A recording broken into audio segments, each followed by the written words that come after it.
Because once you go through the temple and you receive those keys, you receive those ordinances, right? You're calling an election, your ability to be chosen, it's in your hands. Like, you have full capacity, capability to make that happen in your life, to receive the fullness of blessings that the Lord has for you.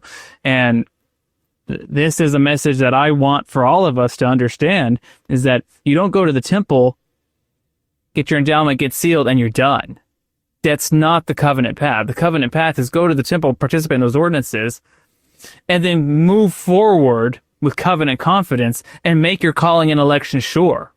And that means a lifetime of dedication. It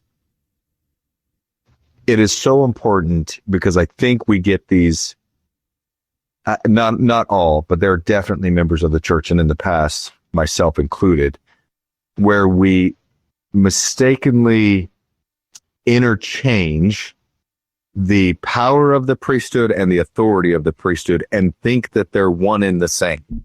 And that's absolutely not true. And what these verses show us here is the authority has been granted already. Those priesthood keys have already been reestablished, and that Joseph has delegated some of those keys to the apostles that existed at this time. But having the authority is one thing.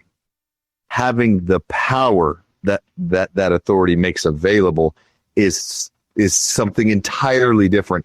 And that's what you're talking about, Dylan, and obviously what President Nelson has been talking about, where it's one thing to be ordained.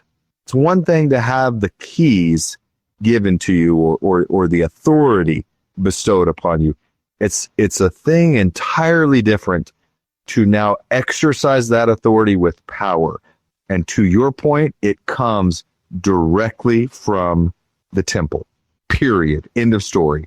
And the Lord seems to be, a lot of the last several sections of DNC we've been studying, there's a lot of stuff the Lord has been doing in preparation. We can see that with hindsight, right? They didn't understand that perfectly at the time. We can see it with hindsight. He is preparing them for the power that is going to be manifest and made available to them through the ordinances of the temple. Like that, the groundwork is all being laid there. But that is so that's so informational for us today. There's so much for us to learn from that. One, because there's a lot the Lord's preparing us for that we don't see the end of as of yet. So we have to walk by faith. But two, we've done a great job distributing authority throughout the world in the church. The priesthood authority is all over the place. And within most, not all, unfortunately, but within most people's homes in the church, there's even a priesthood holder officially, a office even, you might say. But distributing the power that priesthood makes available, that has been a far more difficult task for the brethren to ensure is available, because they ultimately can't do it. It's not on them.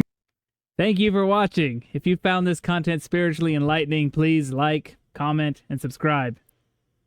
Like the gospel, these little things make all the difference, and it helps the algorithm push out better content for everyone to enjoy on YouTube.